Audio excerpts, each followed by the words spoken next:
What is the dumbest idea you have ever had that actually worked? So it was my mom's birthday, we are barbecuing and we got her to stay inside and prep food so we can decorate the front with balloons and streamers and what have you. Well, we got the whole thing done in secret as hoped. But then we realized there was no way we could get all the leftover decoration material and balloon pump inside without her noticing. Now there are 2 ways into our house, the back door that leads into the garage and then into the kitchen where mom was, and the front door which is visible from the kitchen sink. So I told my brother I would go in from the back door and distract her while he brought the stuff in through the front and down the hall past the kitchen. Once I got in the kitchen, it had occurred to me that I had no plan of attack, so I legit just said, "Hey mom, look at this dance I made," and started like swaying and bopping up and down and doing jazz hands and going la la la la. Mind you, I'm like 17 years old in this scenario. So she's just watching me, and when bro comes in and is sneaking through the hall behind her with all the stuff, I keep telling her, "Wait, it's about to get good," and she kept watching in confusion. The second he was in the clear, I stopped and said, "Okay, that's it," and that was that. We succeeded. Edit. Wow. Thanks for the gold. It's my first award. I don't know why, but I'm crying laughing at this. In my freshman year of college, my grades were really not great, and my parents were really strict about getting good grades. When my dad asked to see my grades, I panicked and did the inspect command on the computer, where you can change typefaces on the screen to read different words and letters. I changed all of my shitty grades to good grades. My dad was so happy that I did good my first year of school. He asked me to print my results. I did. And turns out he had to send them to our car insurance company for a good student discount. Ultimately, I committed insurance fraud by accident, but I got the discount. Life hack: commit insurance fraud. When I was like 7 years old, I was playing in my back garden with those incredibly bouncy little balls you got, just bouncing them high off the house and letting them bounce randomly before trying to catch them, as you did. One time I went for this huge throw off the wall, and it bounced crazily off various surfaces so fast I completely lost track of it. So my 7-year-old logic was to stand back in the same place and throw another ball the same way. I watched it bounce this way and that about 10 times before finally hitting a plant and coming to a rest in a flower bed. I went over to pull back the foliage and sure enough there were both balls literally lying touching each other in the mud. At the time I was like, yep, makes sense. But over the years, since then I've often thought about it and how the hell it worked. I used to do the same thing. As I threw the second ball I would say, "Brother, go find your brother." Worked way more often than it should have. Wearing a motorcycle helmet while snow blowing. I did it because I missed riding. It kept my face warm, and when snow would fly back at me the visor would protect me. OMG, this has to be the stupidest looking activity, but so effective. Snowblower XTREME. My dad mows the lawn in like full painter's respirator gear and a bandana over his face, like an old Tommy bank robber. He looks ducking ridiculous, but his grass allergies hardly act up at all. When I was younger I got called into ours because I drew a very detailed picture of a penis. It was really good. The hours meeting happened like a week after I drew it, and my only defense was I don't recall doing that. Do you happen to have the picture? It might jog my memory. They didn't have it, of course, because I had it, and because I didn't confess they couldn't do shit. Investigation results inconclusive. Have a nice day. But do you still have it? No, but I can give more detail. It was wearing a Santa cap and the jizz was his beard. It was around Christmas time. A storm broke a limb on a tree hanging over my house in my backyard, but it was still hanging on by a few splinters. I didn't want it to fall, and it wasn't in a place where I could use my ladder to get to it. So I found some rope, tied a brick to it, threw the brick and rope over the limb, made a crude rope swing, and swung and pulled at the branch until it finished breaking. It wasn't until I was using the chainsaw to cut it up that I realized how many times during my stupid idea I could have easily hurt or even killed myself. It's funny when the part of the plan that involves a chainsaw ends up being the least dangerous. Our power was out due to a storm. I had a camp stove to use for boiling water, to make a coffee pour through, but I couldn't use my electric grinder for the coffee beans. I tried fashioning a mortar and pestle, but it was taking too long. So, I put the coffee beans in a couple of Ziploc bags, placed the bag right behind the car tire, then ran over it back and forth a couple of times to crush the beans. Worked like a charm. Edit to at, lol it took reading through a few comments, but now I see I wrote mortal and not mortar. I tried fashioning a mortal, calm down there Prometheus. I can see why that would be too long. Usually takes about 9 months. A friend and I once snuck 15 people into a warped tour by giving them some bracelets from a party supply store and clipboards full of paper. Walked up to the side gate and said we were with Rock the Vote. The security guard waved us right in. Edit. Thanks for the silver. I don't know why, but this one made me laugh the most. It's stupid, and it takes guts. Guts is enough.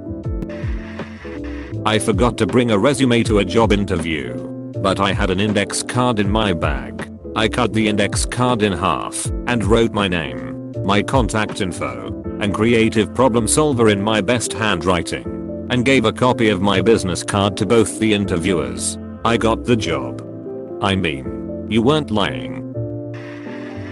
When I was young and broke, I bought a sofa from a used furniture store. I had no way to take the sofa home. I went to a used car lot a couple of blocks away and took a truck for a test drive.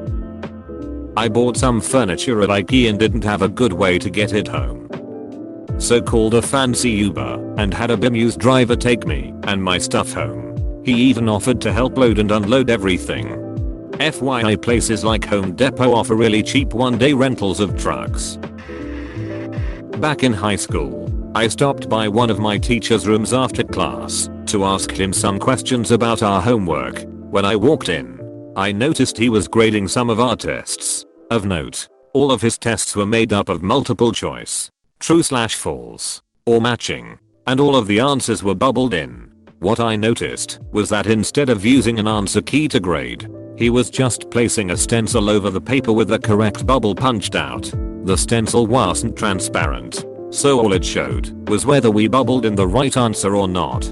Flash forward to our next test, and I'm stuck on a T/F question. Knowing how he graded, I figured it'd bubble in both T and F, and if he caught it, it would be easy enough to claim it was an accident. Well, he didn't catch it, and I used that trick the rest of the year for a little extra boost on all of his tests. You just scared me, because that's exactly how the one food handler certification test I took was graded. Food handler's class literally does nothing to change how people handle food. That's up to personal integrity, and the 2 days out of the year the inspector is around. Not my idea but my mom's. I dropped one of my earrings and couldn't find it, so she threw my other earring on the floor, and it happened to land next to the first one. Brother, go find your brother. Adventures of Tom Sawyer. Put Jesus in as Wi-Fi password in church. It worked. Huh. Jesus really is the answer. He is the way, the truth, and the Wi-Fi. I'm stuck on a cliff, but if I jump at a really sharp angle at that gravel field, I could just slide down there and be fine. Just like in TV. Every time I think about this, I'm amazed I'm not either flattened by a rock or impact against something. Childhood really is just the tutorial level sometimes. Childhood is just a game in attempting death in any way possible. Calibrating the body's limits. In college I was taking a class that required me to purchase an online textbook and workbook that was registered under your name, basically ensuring that each student would have to buy a new online copy each semester instead of buying used textbooks. I had a friend who took this class a semester before me, so we came up with the idea to message customer service and explain that I had recently gotten married, so my last name had changed, and I legally changed my first name from my friend's first name to my first name, and I would need them to change it in their system. It totally worked, and the rep even congratulated me on my marriage. I think it's nearly criminal to enforce students to buy new books instead of used ones, especially when it's the professor's own textbook. I've never had a prof who wrote the textbook, but for one class another prof had written the textbook. First day of class the writing prof showed up and passed around a flash drive with his book on it. Real estate told me I had to have the carpets professionally cleaned, wasn't in the contract, or I'd lose my $800 bond. I did some research and found out I could become an accredited carpet cleaner as there are no official licensing boards in my state. So, I did what any sane person would do. I paid the $85, did the online course, and got my certificate, registered a business name, ABN etc etc. All free, handed the property management a copy of my accreditation and an invoice for services. I became a professional carpet cleaner and launched a vacate cleaning business that is still going 6 months later. Edit to at, I did clean the carpets. They claimed I didn't and required a professional cleaner's invoice as proof. So I gave them the proof. I did not charge the real estate agency. It was a copy of the invoice they claimed to require. I do professional housekeeping and cleaning for vacating a property at the end of lease. To end you get maximum bond back. I help people who are being unfairly treated by their property management and advise them on what steps to take in regards to cleaning, repairs etc. With the return of the bond and some smart shopping, I was able to purchase my own equipment to continue the job. I then claimed those costs back on tax. I wrote this and fell asleep, so waking up to a bunch of silvers and a gold is pretty damn cool. Thank you Reddit and your love for spite. This is a great story for r/malicious compliance. Exactly what I was thinking. I'd love to see a malicious compliance thread of malicious compliance moments that turned into businesses. This idea could easily gotten me fired if it went wrong. I was working as art director at an animation studio, making videos for clients. One client was especially pesky about the use of yellow in the background. They wanted it to be that of their logo, which was this horrible neon pus yellow. We advised against it, but after numerous calls we had to cave and gave a version with that color. They hated it and asked for a change. What followed were 12 versions with numerous calls in between tweaking the color over and over. Eventually I got tired of it and just sent the original version again. I didn't even bother to rename the file. The client said this looks exactly the way I wanted. Thank you. How that ever went right I still have no idea. I used to work in real estate advertising, and those type of folks are the worst. What do you want? I don't know. But it ain't that. Are you ducking serious RN? No. This is worse. What do you want? Well see, I have this very specific idea that you, and absolutely everyone knows, will be / look like shit, but I need to see it in person, so I can ask you, why you made my ID look like shit. Lovely. Apostrophe. Bet my husband I could fix the dent in the car with a plunger. It worked. Edit. It is clear I should have used a massive suction dildo instead. Till I got rear-ended one time, right around Christmas, and had a dent in my back bumper. That summer I had enough spare money to go get it fixed. But when I looked at the bumper there was no dent. As the weather got hotter, it caused the bumper to expand, and eventually it popped back into place. I had a buddy do this with hail damage. His car had little divots on it after a bad storm, so he called and collected his insurance. He just waited for the summer heat to pop all the little divots out and spent all his insurance money from the damage on weed. I used to know a guy who, every week, would order his Saturday night curry for delivery while sitting in the pub and then walk over the road to the curry house and get it and himself delivered home. This went on for about 10 to 12 weeks. One week, we were sitting, having a pint and the owner of the curry house walked in, took his order, and had him picked up from the pub. He said it was easier for everyone concerned. That's the most British thing I've ever read. I often forget that Indian food for Brits is akin to Mexican food for the US. It makes sense historically, too.